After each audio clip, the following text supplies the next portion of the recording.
recordar un tema importante y cotidiano en la práctica médica, como es la desinfección de vías urinarias.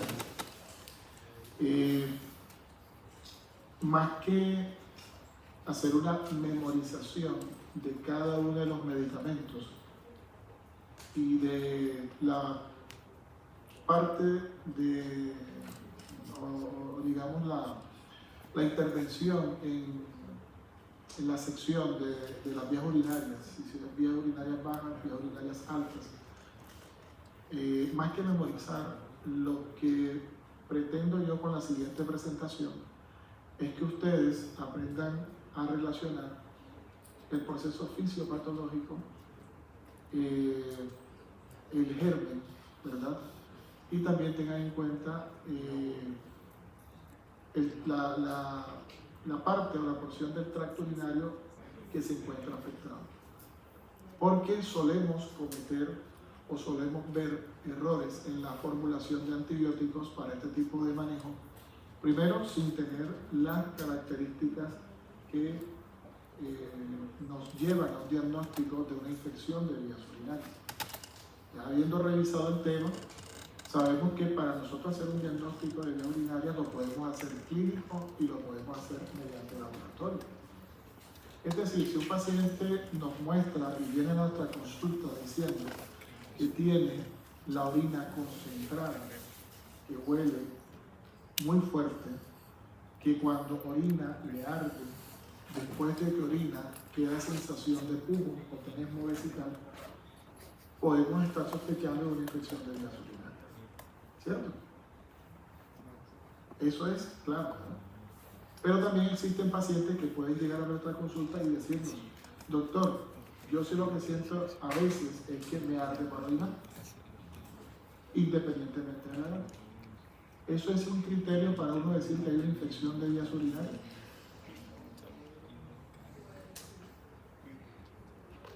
¿Es un criterio para decir que hay una infección de vías urinarias? Sí, la disuria. Disuria, ahora saben lo que es disuria, ¿verdad? ¿Es un criterio por sí solo? ¿Sí? Esa es la pregunta que estoy haciendo. Es decir, si el paciente llega y les dice el cuadro florido que les dije al principio, es un cuadro que orienta clínicamente a que hay una infección de vías urinarias bajas, que por lo menos la uretra y por lo menos la vejiga están afectadas, ¿verdad?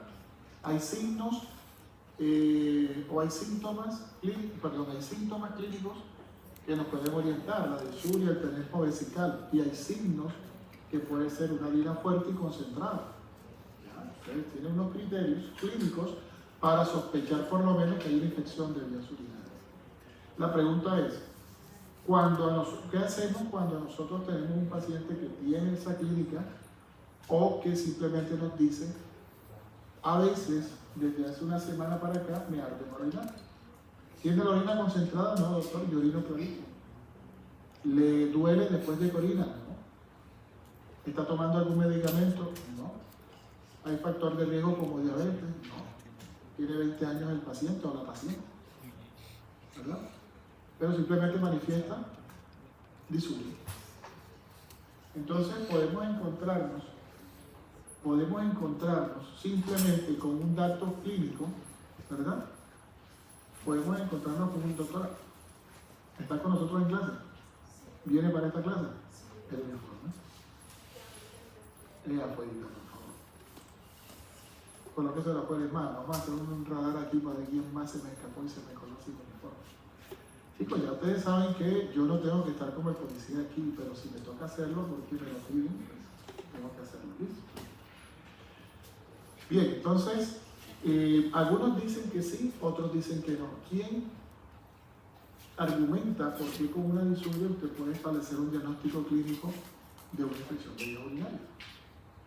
¿Quién quiere argumentar?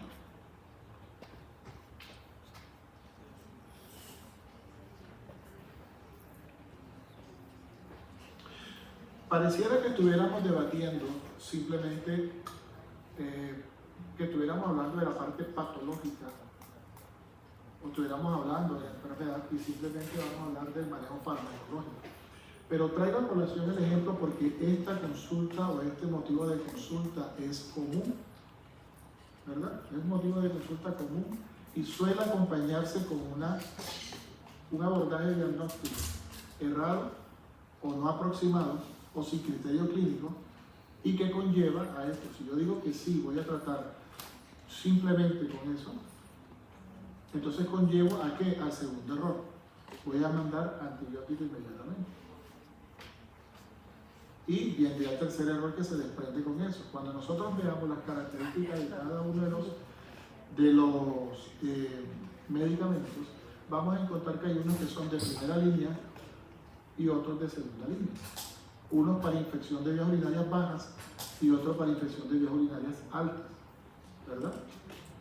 La idea es que esto que estamos, digamos, este planteamiento que estamos haciendo, lo logremos corregir y tengamos claro al finalizar la clase. ¿Sí? ¿Qué tratamos? ¿Cuándo y con qué lo tratamos? Entonces, para tener claridad, vuelvo y pregunto. Con una disuria no es un dato clínico exclusivo o no es un dato clínico con el cual podemos hacer un diagnóstico de una infección de vías urinarias. Podemos sospechar, pero ¿qué estaríamos haciendo? ¿De qué nos estaría hablando la disuria? De una uretritis. ¿Sí? Porque si hablamos de tenesmo vesical, estamos hablando de afección o inflamación de la vejiga, del músculo detrusor de la vejiga. Pero si estamos hablando de disuria, posiblemente estamos hablando de una inflamación, una irritación en el tracto urinario. En este caso sería de la uretra. ¿Sí? Entonces usted una uretritis no le puede dar el calificativo, ¿verdad?, de una infección hasta que usted no tenga un elemento de laboratorio que pueda indicarle que sí, es así. Entonces esa conducta en este caso se debería acompañar con un examen de laboratorio. El paciente nada más presenta disuria y no presenta más nada. ¿Sí? Laboratorio y se confirma o se descarta la infección. Ahora, si nosotros ubicamos las causas de las uretritis, ¿verdad?, nos vamos a dar cuenta de que existen infecciosas e infecciosas. Si nos vamos a dar, si vamos a hablar desde el punto de vista patológico de la cistitis, la cistitis tiene un origen patológico y tiene un origen, es infeccioso y un origen no infeccioso. Y en ese sentido, todas las disurias y los tenemos vesicales no deben tratarse con antibióticos, y más cuando son de amplia espectro. ¿Sí? Eso tiene que quedar claro. Además, en pacientes, digamos, muy pequeños, en niños, por ejemplo, y en adultos mayores, inclusive en adultos jóvenes, muchas veces se suele confundir la disuria por una irritación a nivel del introito, en el caso del introito vaginal, o a nivel del meato urinario en el hombre, que puede estar significando que la orina pueda conllevar a una aparición de ardor. Entonces, no necesariamente, si se vincula con la salida de orina, pero no necesariamente debe estar relacionada con un proceso infeccioso o con una migración bacteriana. ¿Listo? Entonces, hecha esa aclaración, entonces simplemente vamos a empezar a abordar cada uno de los medicamentos. Antes de comenzar, ¿alguien tiene alguna duda con respecto a los planteamientos que acabo de hacer? ¿Quieren aclarar algún tipo de duda con respecto al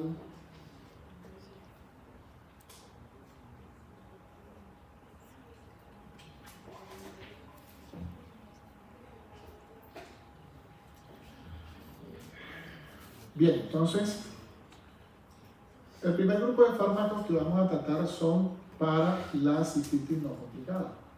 Y ahí encontramos un medicamento que se llama nitrofurantoína. Este medicamento en realidad es un profármaco que necesita ser metabolizado, y en este caso no va a ser metabolizado a nivel hepático, sino que va a ser metabolizado por las flavoproteínas bacterianas, o sea, las nitroreductasas. Estos intermediarios, o sea, una vez metabolizada la molécula, la nitrofurantoína, va a provocar una especie de unos metabolitos que van a generar unos efectos a nivel bacteriano, en este caso principalmente a nivel del ADN y el ADN, causando daño estructural y rupturas de estos mismos. Si no hay ADN y ARN, no puede haber multiplicación y tampoco puede haber todos y cada uno de los procesos metabólicos que tienen a ver a nivel bacteriano. Proteínas ribosomales van a inhibir la síntesis de proteínas, fundamental para la supervivencia, y las enzimas del ciclo de Krebs van a intervenir con el metabolismo energético. Si no hay energía, no se cumplen los procesos metabólicos. Si no hay síntesis de proteínas, la renovación interna a nivel celular y la mensajería a nivel celular va a quedar disminuida, y si no hay ADN y ARN, pues no va a haber replicación. Entonces, mediante estos tres procesos, es que la nitrofurantoína contribuye a que las bacterias no crezcan, y si no crecen las bacterias, si no se replican, no va a haber una progresión de la infección. ¿Listo?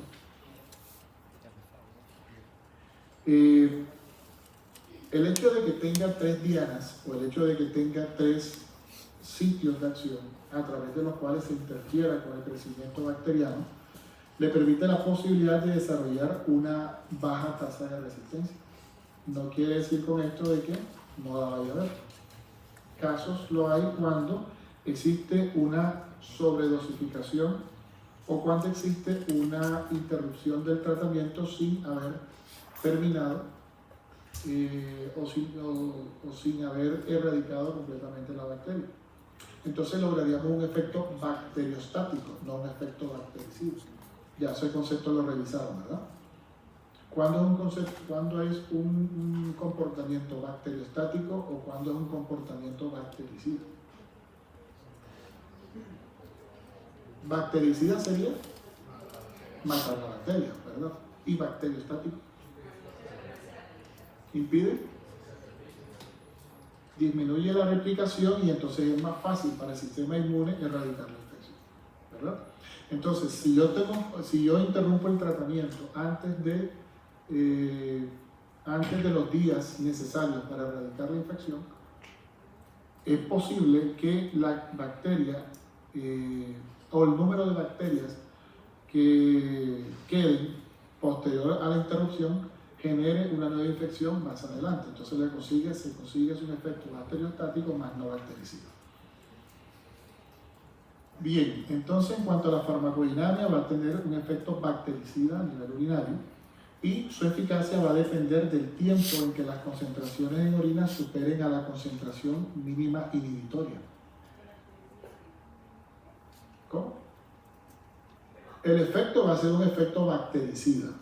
Ahora, ¿qué es lo que mencionaba yo anteriormente? Es que si yo interrumpo el tratamiento antes del tiempo mínimo, entonces el paciente va a tener, o este efecto del medicamento va a ser bacteriostático, no bactericida.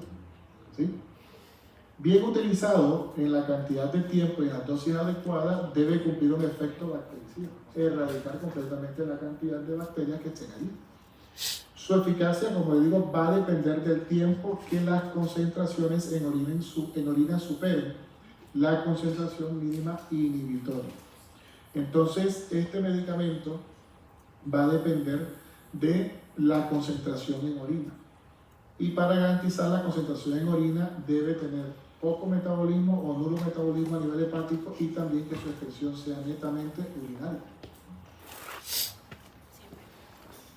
En este caso no se utiliza la curva de disminución o curva por debajo del nivel de concentración, porque en este caso no depende de la cantidad de concentración, ni la cantidad de concentración, ni el tiempo. En este caso depende exclusivamente de que llegue directamente llegue directamente a la vejiga y se acumule allí, ¿verdad? Por eso se da en espacios o en horarios espaciados de aproximadamente 12 horas, y va a tener también la particularidad de que al no excretarse, al no eliminarse por las heces, al no tener un metabolismo, se va a garantizar que todo el medicamento pase directamente y se almacene en la orina. Como vamos a ver, no va a tener una, no va a tener una distribución alta en otros tejidos, ni siquiera en el parénquima renal. Por eso no se debe utilizar, o por eso no estaría indicado en las infecciones de vías urinarias de tracto urinario alto o en las pielonefritis. No sirve de nada porque no llega al parénquima. Pasa directamente, ¿verdad? Es excretado y pasa directamente a través de los túbulos y se almacena a nivel urinario en la vejiga. Por eso es que es utilizado principalmente a nivel de las vías urinarias bajas. Va a tener una absorción oral. La formulación macrocristalina se absorbe más lentamente y se tolera mejor. La absorción aumenta con los alimentos. Este medicamento se sugiere dar con alimentos por dos razones. Primero, porque su absorción mejora si lo damos concomitante con los alimentos. Y segundo, porque dentro de los efectos adversos está la irritación a nivel de la mucosa gastrointestinal. Uno de los signos y síntomas, o digamos, uno de los síntomas que el paciente presenta o comenta en consulta es el de irritación o de gastritis. Siempre que me tomo el medicamento me da harto. Entonces, la idea no solamente de disminuir ese efecto es también mejorar su absorción. ¿Sí? Se concentra eficazmente en la orina, pero las concentraciones en suero y tejido, incluido el parénquima renal, son subterapéuticas. Como ya lo decía, no son concentraciones que permiten la posibilidad de erradicar una infección en otros tejidos. Por eso se utiliza exclusivamente, o casi lo usa exclusivamente es a nivel de vías urinarias. El metabolismo de excreción se metaboliza rápidamente en los tejidos y se excreta por el riñón. En insuficiencia renal, si yo siempre les he hecho esta pregunta a ustedes, si tengo un paciente con una tasa de filtración glomerular de 30 a 40, es decir, una insuficiencia renal estadio 4, 4A, en este paciente, ¿cuál sería la dificultad para que este medicamento llegue a la vejiga, que es donde va a hacer su acción? Ya sabemos que el paciente con insuficiencia renal no lo debemos utilizar, ¿verdad? ¿Por qué?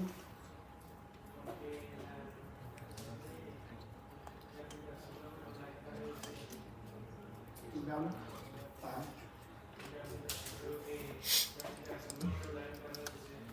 Okay. ¿Y eso qué significa?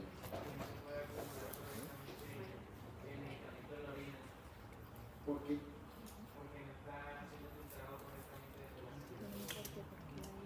Es decir, ¿cuál sería el mecanismo fisiopatológico ahí? Estamos hablando entonces del mecanismo fisiopatológico de la insuficiencia renal. Recuerden que en la insuficiencia renal, la membrana basal del glomérulo, los podocitos, toda esa estructura que conforman la cápsula de Bowman, ¿verdad? Está completamente deteriorada y entonces no va a permitir que se filtre adecuadamente de la sangre, pase a través de la cápsula de Bowman y entonces pase al túbulo próximo. Entonces ese será el mecanismo por el cual no llegaría. Entonces imagínense ese medicamento entonces circulando, porque no puede pasar esa barrera y entonces continuará circulando mucho tiempo y no tiene otra vía de eliminación. Ajá. Digo.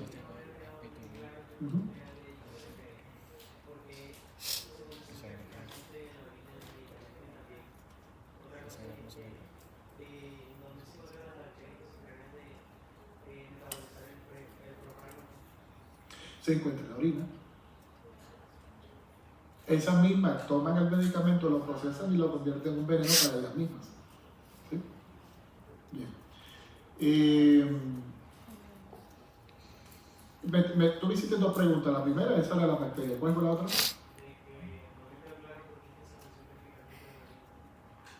Claro, porque es que no, ahí lo dice, se metaboliza rápidamente en los tejidos, pero no se, o sea, ¿cómo te digo?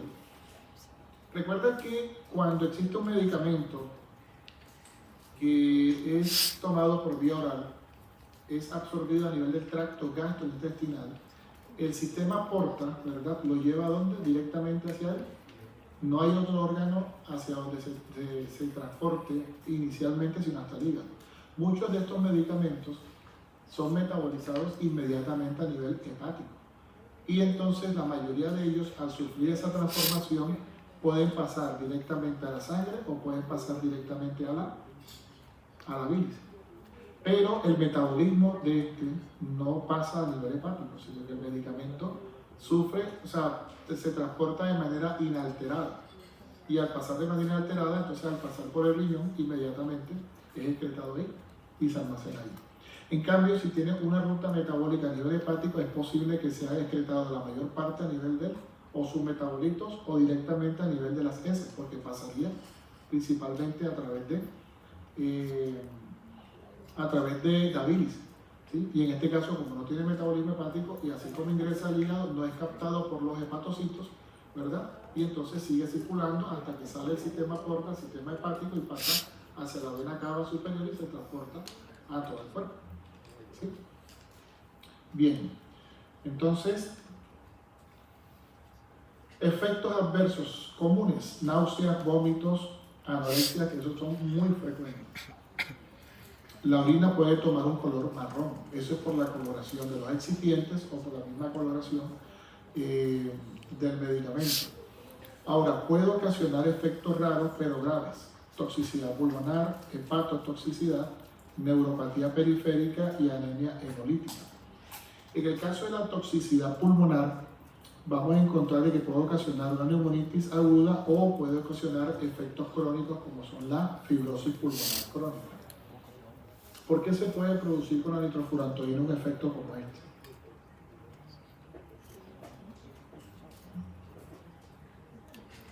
¿Por qué se puede producir una neumonitis con la nitrofurantoína?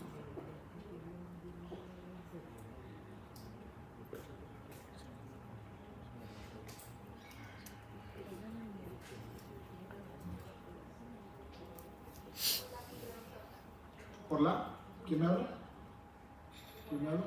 Ajá. Por la microbiota pulmonar. No.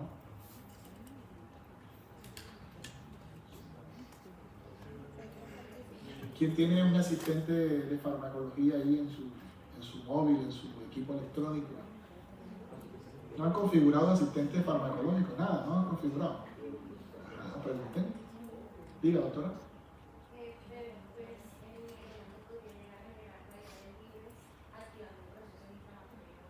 Eso, exactamente, así es. Muy bien, exactamente. Entonces, la afinidad que tiene con el tejido pulmonar se basa principalmente en que nosotros también en los tejidos podemos tener enzimas que pueden metabolizar este medicamento. Pero la afinidad ocurre principalmente porque podría conllevar a la mayor expresión de radicales libres. Eso en la neumonitis.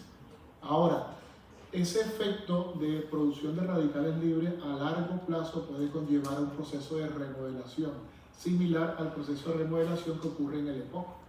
Es decir, la gran acumulación de células de defensa que degradan la elastasa y que degradan todo el parénquima pulmonar a nivel de alveolar y a nivel bronquial pueden conllevar a un reemplazo de este tejido por un tejido fibroso, y eso puede conllevar a largo plazo una fibrosis pulmonar crónica.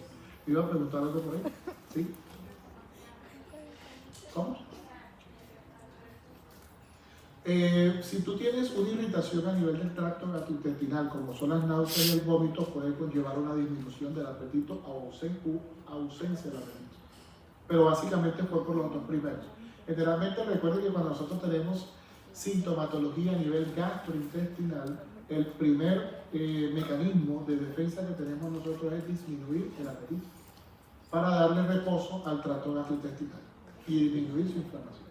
Entonces, en este caso, serían tan intensos los vómitos y las náuseas que pueden conllevar una disminución del apetito. Ahora, yo no conozco a la primera persona, pero es raro ver una persona que esté vomitando y quiera comer. Es raro. ¿Cierto? Bien. La hepatotoxicidad se debe a la acumulación, ¿verdad?, a nivel de la célula hepática por aumento, ¿verdad?, de la capacidad de circulación. Se relaciona principalmente cuando se da con pacientes que tienden a disminuir su excreción renal.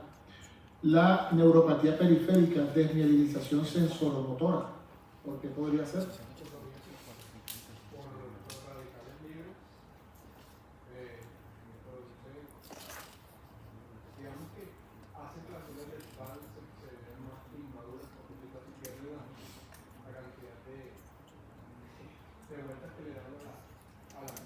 Ajá.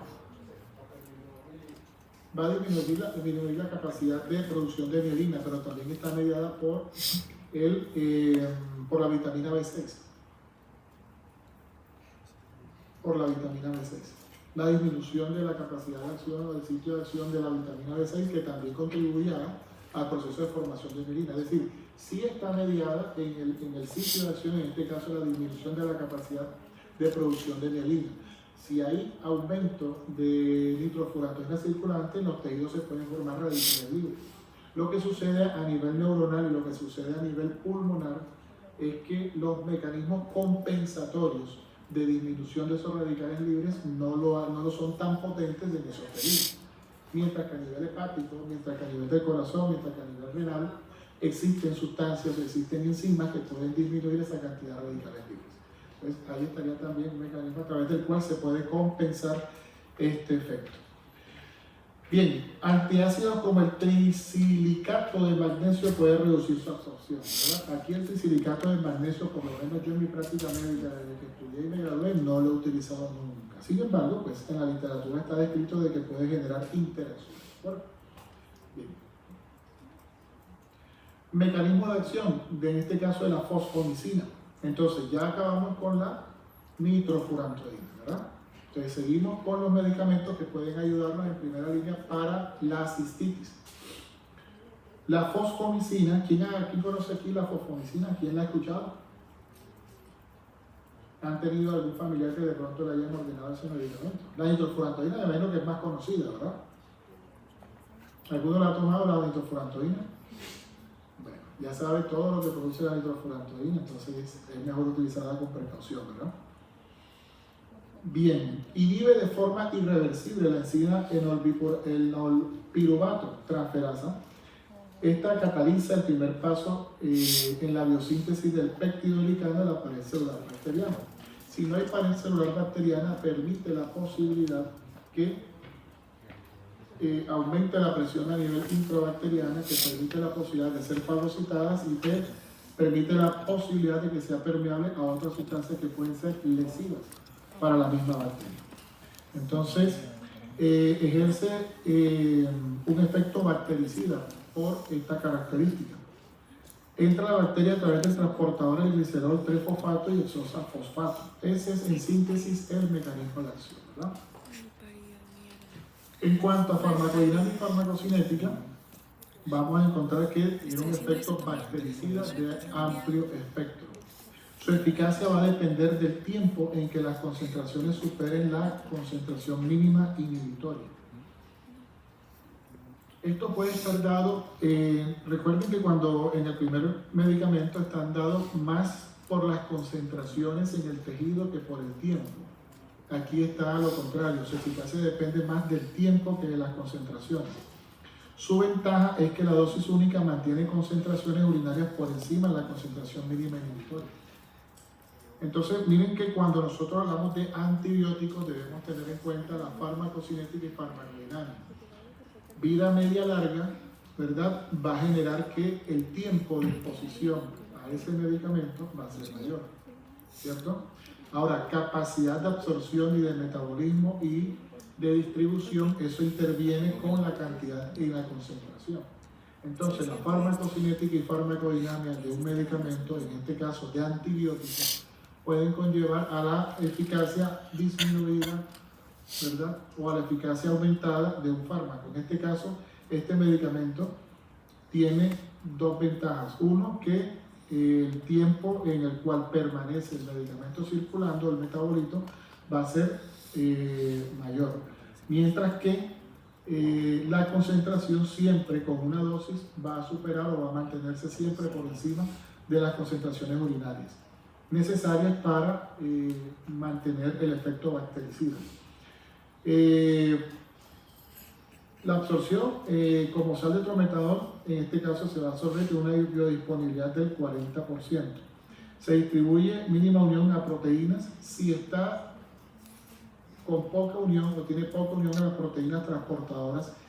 ¿Qué ventaja me va a generar eso? ¿Más qué?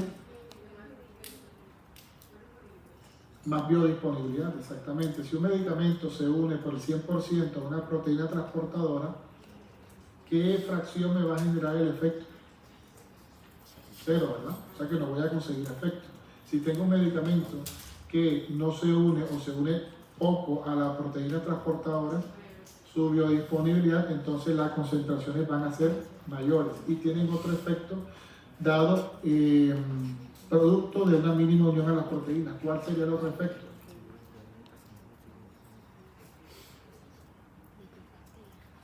Cuando pase por el riñón, una pista.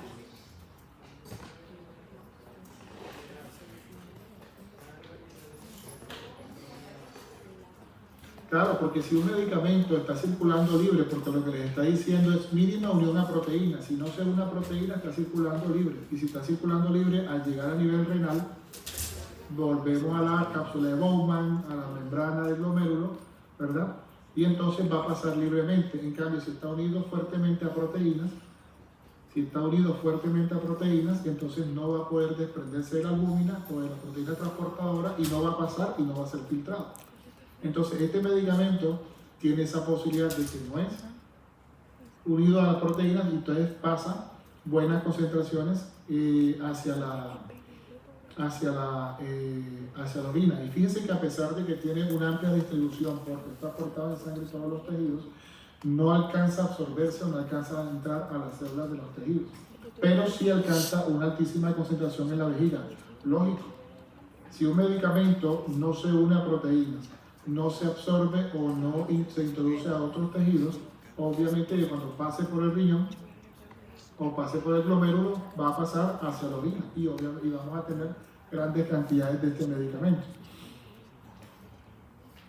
Excreción secreta sin cambio por dónde? Exacto, si no hay metabolismo a nivel hepático, muy poco se va a pasar del hígado hacia la bilis y poco se va a excretar en las heces, ¿verdad? Efectos adversos, generalmente muy bien tolerada. Los efectos adversos comunes: diarrea, que es el más frecuente, náuseas, dolores de cabeza y vaginitis. ¿Por qué puede ocasionar vaginitis?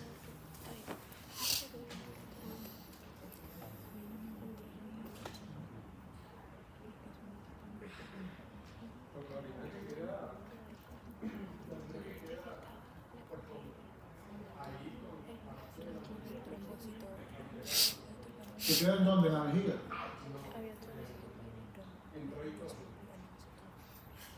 ¿O en la vulva?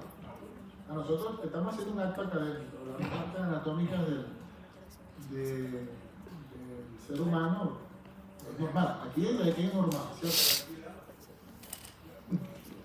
Okay. Bien, entonces sí, claro, esa es la razón. Es decir, el residuo urinario que queda a nivel de la vulva, ¿verdad? En este caso puede originar una disminución de la flora bacteriana, ¿verdad? Y en este caso la flora bacteriana es los lactobacilos. Entonces, si nosotros borramos los lactobacilos y cualquier otra bacteria que esté allí haciendo parte de la flora normal, vamos a darle a microorganismos oportunistas la posibilidad de que aumenten y que generen irritación y generen flujo vaginal. Interacciones con la metoclopramida y otros procinéticos pueden reducir su absorción al acelerar el tránsito intestinal, ¿cierto? Entonces no va a permitir la posibilidad de que se adhiera a las paredes de la mucosa intestinal y entonces disminuye su capacidad de absorción.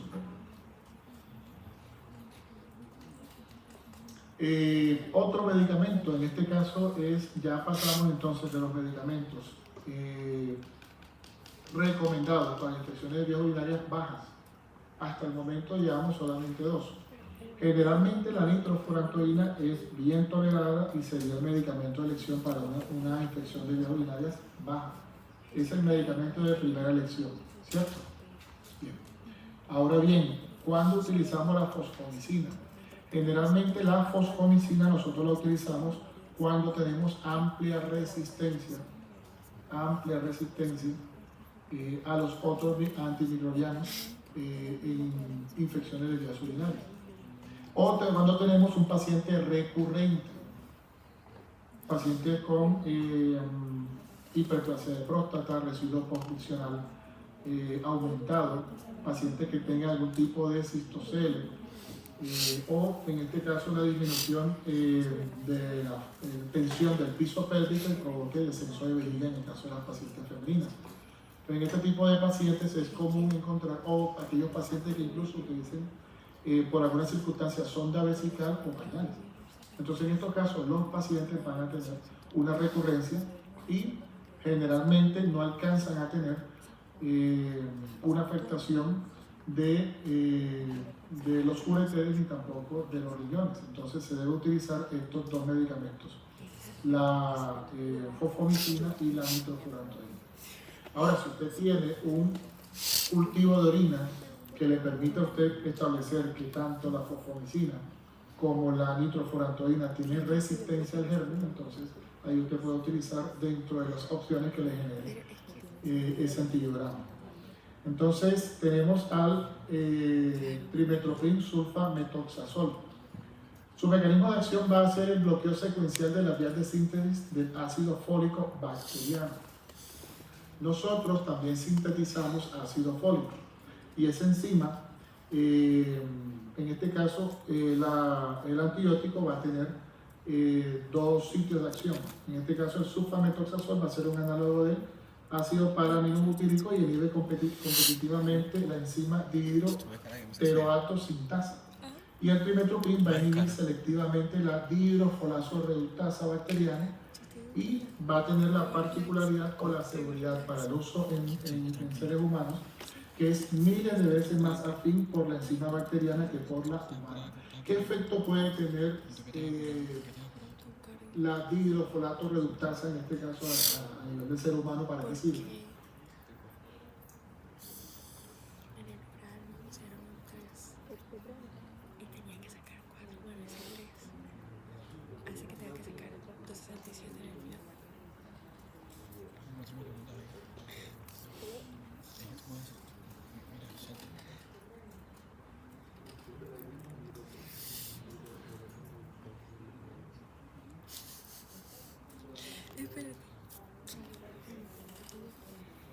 ¿Qué le preguntaron al asistente?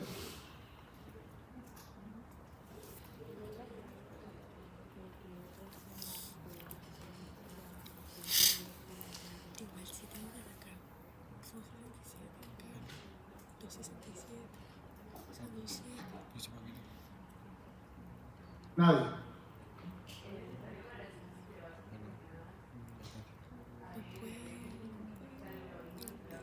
Claro, ese es el efecto de la dihidrofolato reductasa. El ácido fólico, al entrar a las células, se convierte en una sustancia que no es biológicamente activa, ¿ya? Pero al entrar o al ser reducida por la dihidrofolato reductasa, va a formar el tetahidrofolato. Y en este caso, ese es el metabolito activo que va a permitir aumentar la síntesis del ADN en el ser humano. De igual forma también lo hace a nivel de la bacteria. Entonces, si inhibe ese proceso, la replicación bacteriana va a estar disminuida y la capacidad de supervivencia, ¿verdad?, de la bacteria va a estar reducida. Esta combinación va a producir un efecto sinérgico y bactericida, no bacteriostático. Si estamos viendo de que la capacidad de replicación estaría disminuida con uno, entonces será un efecto simplemente bacteriostático, ¿verdad? Mientras que con el otro sí ya se suman efectos bacteriostático y bactericida. Señor.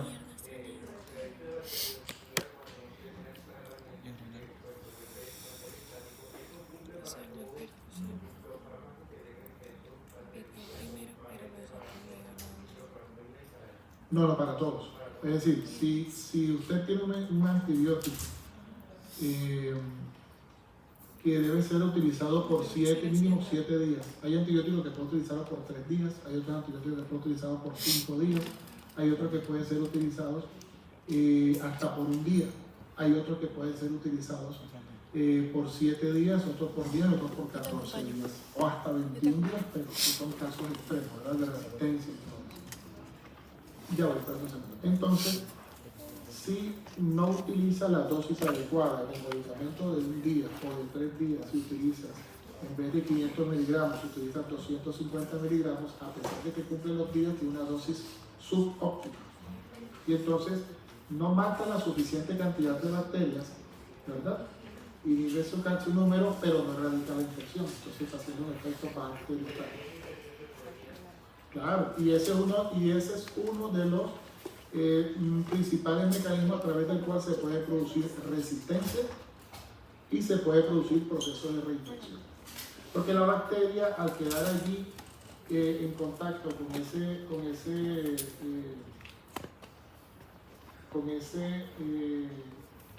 con esa cantidad pequeña de antibióticos, lo que va a hacer es introducirla, conocer la molécula y tratar de utilizar alguna arma o utilizar alguna barrera o aprender a defenderse.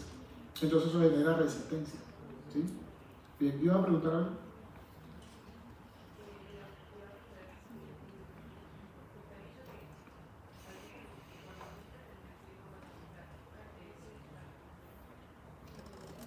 Sí, claro, porque es que el efecto del trimestoprim es disminuir la capacidad de replicación mediante la disminución de la síntesis de ADN.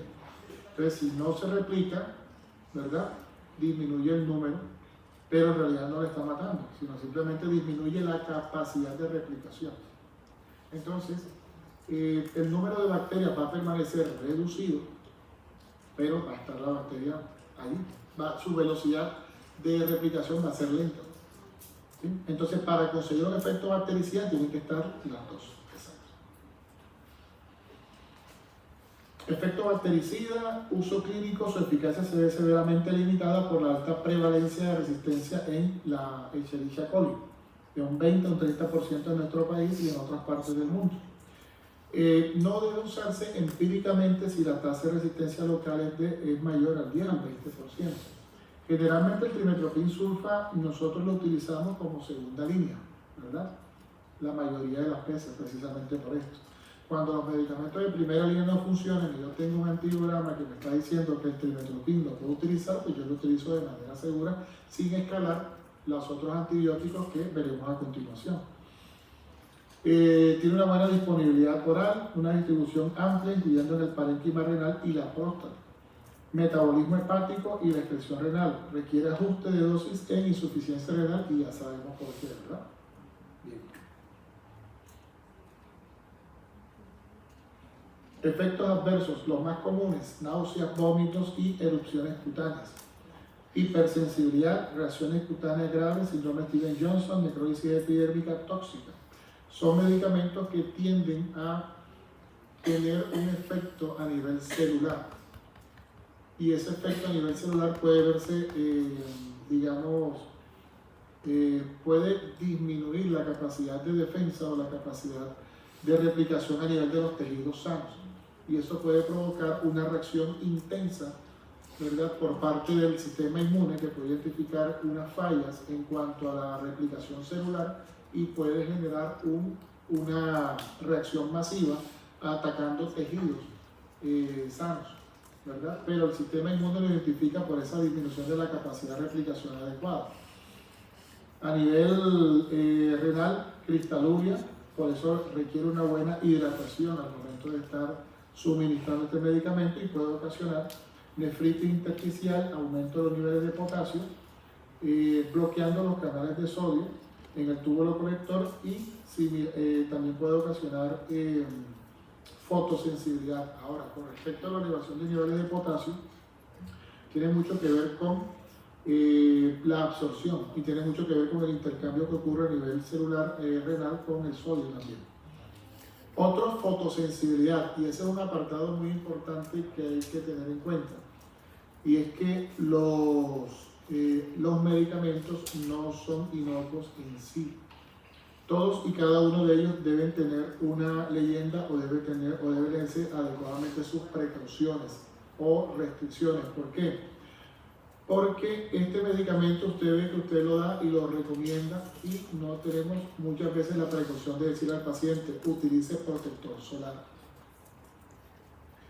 Pocas veces nosotros en consulta le decimos al paciente que utilice protector solar cuando utilice el medicamento o no se exponga a la luz directa del sol, porque puede conllevar una fotosensibilidad y esas reacciones dérmicas pueden ser igual o similares a una reacción alérgica o inclusive hasta producir quemaduras. No se les olvide las reacciones cutáneas graves que vimos arriba en hipersensibilidad. Entonces, recomendación 1A, que quizás se destaca por la frecuencia con la cual se presenta este tipo de reacciones con este medicamento. En otros medicamentos que nosotros ya hemos visto, creo que muy pocos, si acaso 1 o 2, habíamos marcado la fotosensibilidad. Y creo que hasta ahora es otro medicamento para tener en cuenta. Entonces, dentro de las reacciones adversas que debemos tener está el cuidado de irritación a nivel dérmico. Y se maneja precisamente explicándole al paciente que mientras esté en tratamiento evite la exposición con la luz solar directa y si debe hacerlo por alguna circunstancia con protector solar. ¿Cierto? Tarea, les queda como tarea averiguar que otro medicamento puede ocasionar fotosensibilidad y se llevará una gran sorpresa. Hay muchos medicamentos que generan fotosensibilidad, algunos más que otros. Algunos simplemente generan fotosensibilidad aumentando la pigmentación de la piel y hay otros que generan hipersensibilidad o fotosensibilidad pero mediada por reacción alérgica o inflamatoria generando irritación o generando un rash cutáneo. En cuanto a las interacciones, va a interactuar con la warfarina, va a potenciar su efecto anticoagulante. El metotrexato aumenta su toxicidad al desplazarlo de la albúmina y competir por la hidrofolato reductasa. Recuerden que el metotrexato tiene un mecanismo de acción similar, pero en las células inflamatorias, patológicas o en las células cancerígenas. ¿De acuerdo? Entonces el efecto aquí, el metotrexato tiene una afinidad por ciertos tejidos que ya están identificados y entonces disminuye su capacidad de replicación tumoral. Mientras que en este caso el latrimestoprim tiene una afinidad amplia más por la enzima a nivel bacteriano que a nivel celular, en el ser humano. Puede conllevar una disminución del potasio, un aumento del potasio a nivel sanguíneo junto cuando se da concomitante con medicamentos como los IECA, los ARA2 y la espironolactona. Obviamente aumentan el riesgo del aumento de los niveles de potasio. Siempre marco las interacciones porque a veces se comete el error de mandar medicamentos sin tener en cuenta que otros medicamentos pueden estar tomando el paciente. Entonces, siempre que usted vaya a recomendar un medicamento, vea si este medicamento tiene interacción con otro que pueda estar utilizando el paciente. Aquí está la presentación en tabletas y también en suspensión, ¿verdad? Y entonces tenemos otro grupo representativo de las infecciones de vías urinarias de segunda línea o en el caso de las infecciones del tracto urinario alto y tenemos las quinolonas. Y aquí vamos a tener la ciprofloxacina, levofloxacina y el norfloxacina. De ellas, la que más se utiliza o el que más comúnmente formulado es la ciprofloxacina, ¿verdad? Ese sí ya lo habíamos visto. El mecanismo de acción va a estar compartido por la inhibición de dos enzimas en la bacteria. En este caso son la ADN girasa o la topoisomerasa 2 y la topoisomerasa 4. Ambas son esenciales para la replicación y reparación del ADN bacteriano. El resultado de esta inhibición enzimática va a ser la fragmentación del ADN y la muerte celular, es decir, va a tener un efecto bactericida. ¿Sí? Entonces, la capacidad que tiene la bacteria de replicarse, la capacidad que tiene también de poder establecer procesos metabólicos sin el ADN íntegro que le permita desarrollar esas actividades a nivel intracelular, entonces va a ser prácticamente imposible la vida. Farmacocinética y farmacodinámica. Esta última va a tener, vamos a describir un efecto bactericida dependiente de la concentración, ¿verdad? Entonces, en la medida en que tenemos una dosis adecuada durante un tiempo adecuado, esto va a permitir tener la posibilidad de ese efecto bactericida. El uso clínico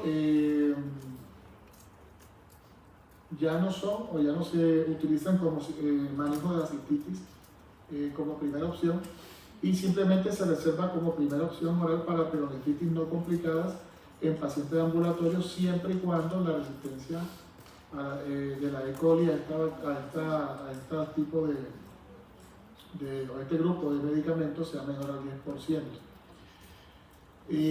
Entonces ya está la indicación clara, ¿verdad? La ciprofloxacina no es de uso rutinario en cistitis, o sea, es decir, no es para manejo rutinario de infección de vías urinarias de tracto inferior. Ya vimos que los dos primeros son la fosfomicina y la nitrofurantoína.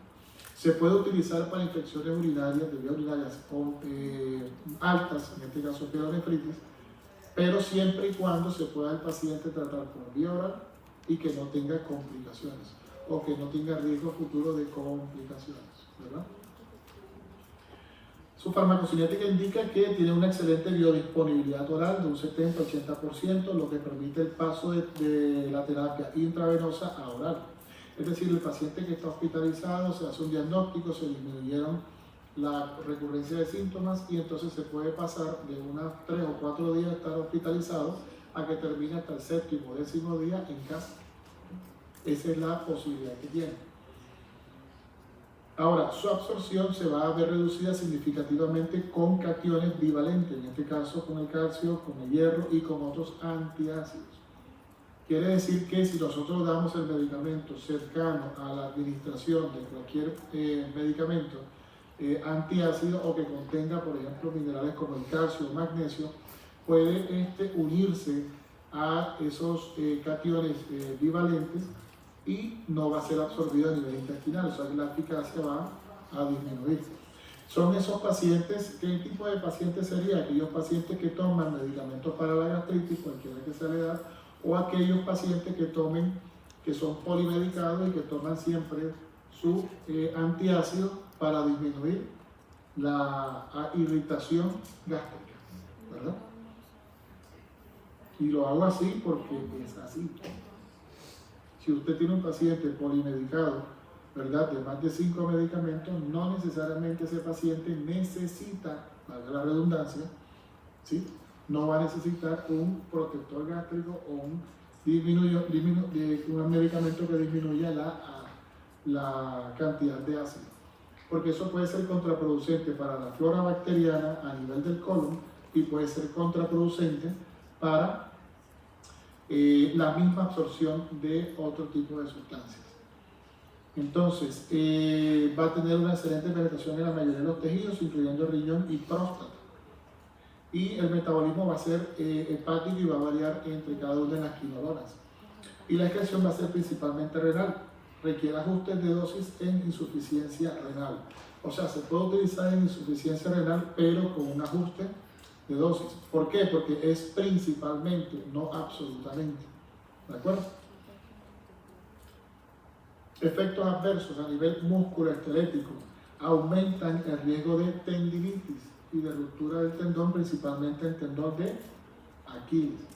Esto es muy común, un efecto adverso bastante común, y esto se debe principalmente a la afinidad que tiene la ciprofloxacina con los cationes bivalentes. En este caso, a nivel tendinoso, ¿verdad?, vamos a encontrar que las células que conforman los tendones o las células que conforman los cartílagos van a tener dentro de su matriz celular las integrinas que dependen de magnesio. Entonces, si la ciprofloxacina unirse al magnesio, prácticamente disminuye el soporte que tienen las células, y estas, al no estar en el soporte, ¿verdad?, o no estar, sino que quedar libres, ellas entienden de que ya su conexión o su tiempo de vida ha disminuido o ha llegado y entonces se programa para una apoptosis, pero no para esa muerte como conocemos como la apoptosis natural, que ya es por tiempo y por envejecimiento propio de la célula, sino que en este caso se da por desprendimiento de la matriz celular. Entonces eso puede conllevar un debilitamiento tendinoso y entonces se puede llevar a la ruptura de tendones. A nivel cardiovascular va a tener riesgo de disección y ruptura de aneurisma aórtico y también la prolongación del intervalo QT. Si tenemos pacientes que padecen arritmias o que son susceptibles a padecer arritmias o que yo los doy concomitante con otros medicamentos que puedan generar arritmia, entonces estoy duplicando el riesgo de que ese intervalo QT aumente. Y ese intervalo QT aumentado puede conllevar un riesgo de taquiarritmia principalmente. Entonces hay que tenerlo en cuenta. Mandamos el medicamento y si tenemos otros medicamentos que aumenten el intervalo QT, hay que mirar qué otra opción podemos tener. O en el caso del paciente que sea un paciente que tenga alguna alteración cardiovascular, siempre enviarle o tener en cuenta si tiene un electrocardiograma previo en el cual podamos confirmar que no tiene ninguna alteración del QT. O cuando su uso prolongado puede conllevar a que el paciente presente dolor torácico, presente palpitaciones y entonces es mandatorio hacerle un electrocardiograma. Puede causar dolor de cabeza, mareos, confusión, alucinaciones y convulsiones. Disglucemias, puede causar hipo o hiperglucemia y puede causar fotosensibilidad. Ahí está otro medicamento que puede ocasionar fotosensibilidad, diarrea asociada a la bacteria Clostridium difficile. Ahora bien, ¿cuántas veces aquellos que han utilizado aquí la ciprofloxacina le han advertido acerca de la fotosensibilidad? Poco, ¿verdad? Nada. Interacciones, ya hablamos de la interacción con los antiácidos, ya sabemos que es por los cationes, en este caso el calcio, y puede ser el magnesio en su momento. Van a reducirse drásticamente su administración, por lo menos deben administrarse con 2 horas de diferencia. La warfarina puede potenciar el efecto de la ciprofloxacina o de las quinolonas y los AINES pueden aumentar el riesgo de estimulación del sistema nervioso central y puede ocasionar o puede tener riesgo el paciente de convulsionar. Estas son las presentaciones características.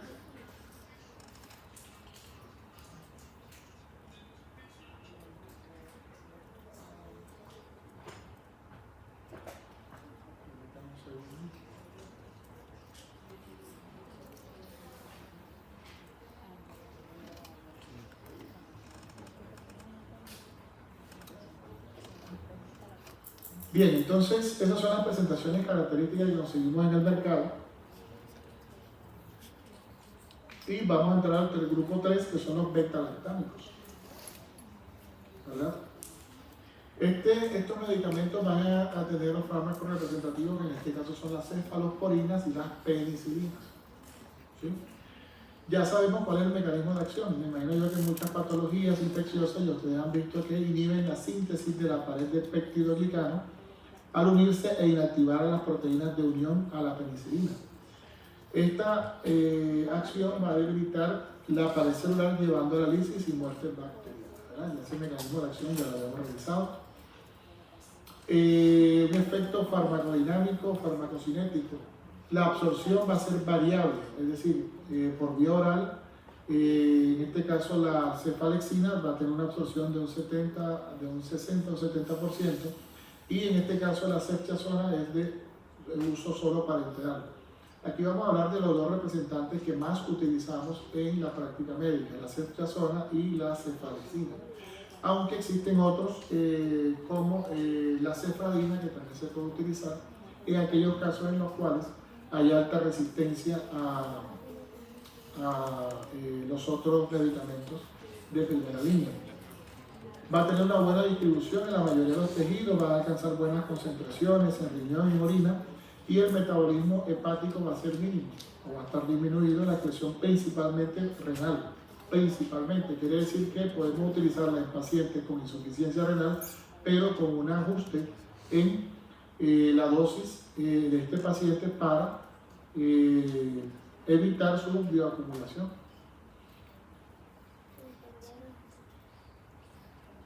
Efectos adversos, había hablado de la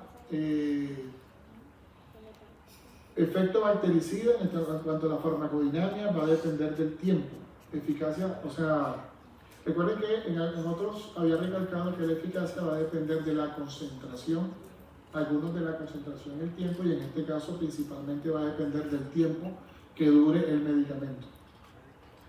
Se relaciona más con el tiempo que con la concentración, mientras que se mantiene la concentración por encima de la concentración mínima inhibitoria. Recuerden que usted puede tener una concentración mínima inhibitoria, que es la necesaria para hacer una intervención o para ocasionar la destrucción de una bacteria.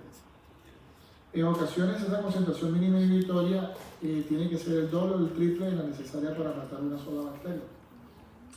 En este caso, puedes tener la concentración mínima inhibitoria, la mínima en este caso, pero va a depender del tiempo a través del cual esa concentración se sostenga o se mantenga. ¿Listo?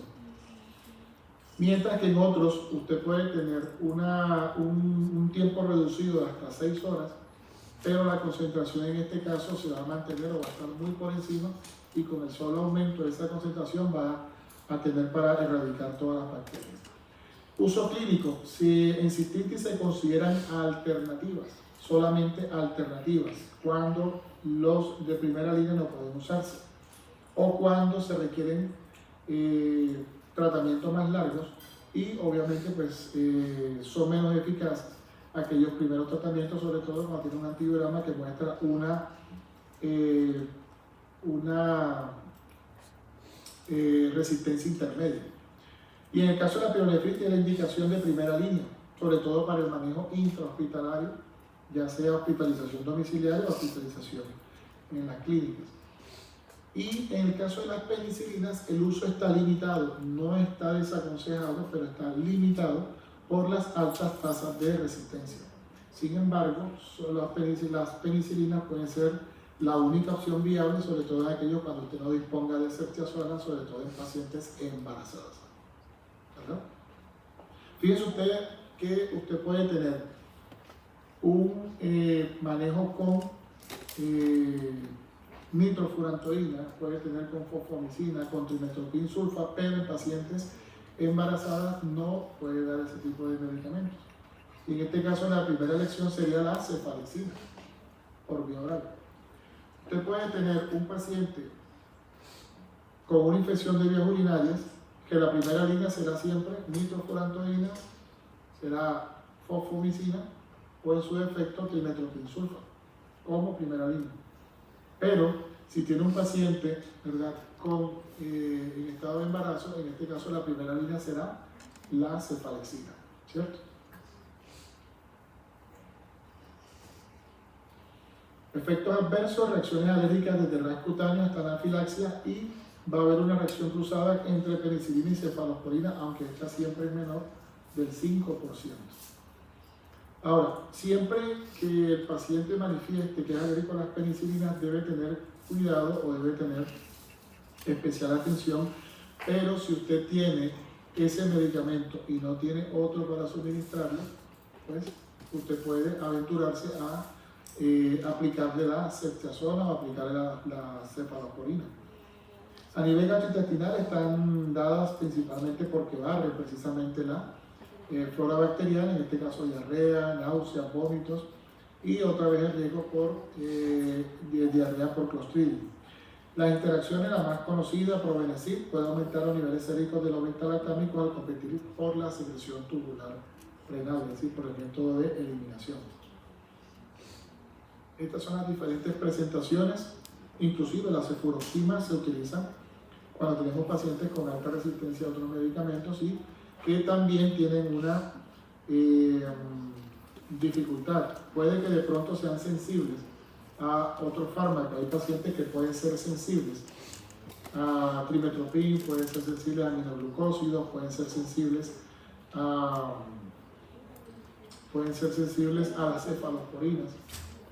Pero si el paciente tiene una disminución de la función renal, ese tipo de medicamentos no se puede utilizar, sobre todo en pacientes añosos o en pacientes embarazadas. Entonces, aquí tendríamos, además de la cefalexina, ceftriaxona, la cefuroxima, también se puede dar la cefadina también. Y entonces tenemos los aminoglucósidos, ¿verdad? Los aminoglucósidos se van a unir de manera irreversible a la subunidad ribosomal 30S bacteriana. Esta unión interfiere con la síntesis de proteínas al bloquear la iniciación, inducir a la lectura errónea del ARN mensajero y romper los polisomas. Aquí en este caso vamos a contribuir a la capacidad que tiene de restablecer procesos metabólicos internos vitales para la producción de energía y a nivel de la producción de proteínas que van a tener van a tener funciones vitales para la bacteria. Al unirse de forma irreversible, esta bacteria irremediablemente va a disminuir su capacidad vital. Tiene un efecto bactericida rápido y dependiente de concentración. Exhiben un efecto postantibiótico significativo, es decir, la actividad persiste incluso con niveles bajos, ¿verdad? Entonces, en este caso depende de la concentración más que de tiempo. La eficacia se correlaciona con el cociente pico, concentración mínima inhibitoria, lo que justifica la dosificación única diaria extendida, que puede ser de 3 a 5 días, generalmente para evitar riesgo de ototoxicidad y riesgo de nefrotoxicidad. Se recomiendan un periodo máximo de 5 días, pero generalmente se utilizan de 3 a 5 días. Uso clínico, opción parenteral para las pielonefritis y las infecciones del tracto urinario complicadas, especialmente por bacilos gram negativos multiresistentes. Entonces cada vez más estamos viendo que la escalera se va elevando. Ya tenemos aquí infecciones del tracto urinario complicadas o con gérmenes multiresistentes. Tiene absorción mínima por vía oral, por eso su administración es intravenosa o intramuscular, y una distribución que alcanza altas concentraciones en la corteza renal y en el oído interno. Al alcanzar esas concentraciones en el oído interno tiene un efecto tóxico, quiere decir que esta sería la explicación por la cual podría conllevar a una ototoxicidad. Hay que manejarlos con cuidado, son muy potentes, pero hay que manejarlos con cuidado y no de manera recurrente. Secretan sin cambio por filtración glomerular. Entonces, los efectos adversos estarían dados por la farmacocinética, la nefrotoxicidad reversible, acumulación en las células del túbulo proximal causando una necrosis tubular aguda. Ototoxicidad, si es a nivel vestibular, en el caso de la gentamicina, va a producir principalmente vértigo y ataxia. Y si es como la micacina a nivel cloaquial, va a tener tinnitus y pérdida de la audición. Las interacciones con otros nefrotóxicos, la fotericina B, vancomicina, los AINES, pueden aumentar sinérgicamente el riesgo de daño renal. Y los diuréticos de ACE, en el caso de la furosemida, puede potenciar la ototoxicidad. ¿Hasta ahí vamos bien? Y están las presentaciones en ampollas, gentamicina y amicacina. Y por último, los carbapenémicos.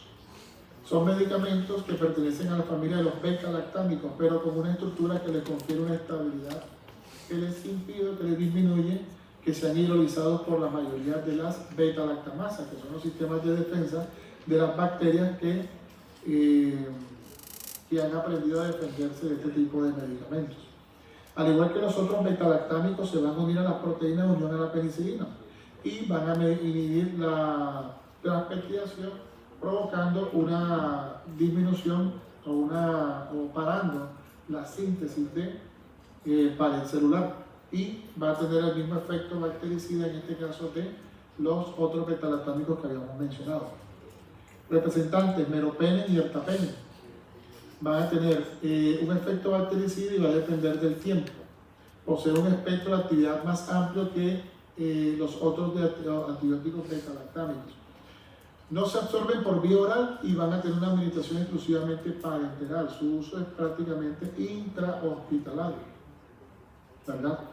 Y el uso clínico principalmente son fármacos de reserva considerados como terapias de elección para las infecciones del tracto urinario alto y aquellas principalmente que presenten complicaciones.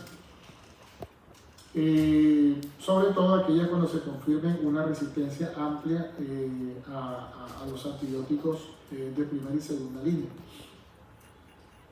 Que van a tener una especial acción contra la Klebsiella, la Pseudomonas aeruginosa y en este caso sobre todo el meropenem. Este medicamento se utiliza sobre todo en la sepsis, cuando los pacientes tienen una infección que está causando efectos sistémicos y de entrada pues se puede utilizar cualquiera de estos dos medicamentos, pero también se puede hacer la corrección inmediatamente se obtenga el resultado del antibiograma. No se absorben como por vía oral porque evidentemente pues las medicaciones exclusivamente parenteral van a tener una excelente interacción con la mayoría de los tejidos y fluidos corporales, incluyendo el parénquima renal y la orina. Y su excreción va a ser principalmente renal, por lo que requieren ajuste de dosis en insuficiencia renal. Efectos adversos generalmente bien tolerados pueden causar efectos generales, náuseas, vómitos y diarrea. Neurotoxicidad a dosis altas o en pacientes con falla renal no ajustada pueden disminuir el umbral de convulsivo y provocar convulsiones. El riesgo en este caso es mayor con imipenem que con meropenem. Y la hipersensibilidad, relaciones alérgicas con reactividad cruzada con otros beta-lactámicos, pero también está en mínima proporción, como sí lo es, con un 5 o menor de 5% de ese riesgo. Las interacciones principalmente con el ácido valproico pueden reducir significativamente los niveles de este anticonvulsivante y si de manera intrínseca pueden provocar disminución del umbral de convulsión. Esto puede conllevar a que si yo tengo un efecto protector del ácido valproico y me disminuye, va a aumentar el efecto y va a aumentar la posibilidad de que este paciente pueda desencadenar convulsiones, ¿verdad? Aquí están las presentaciones. Bien, chicos, ¿dudas hasta aquí?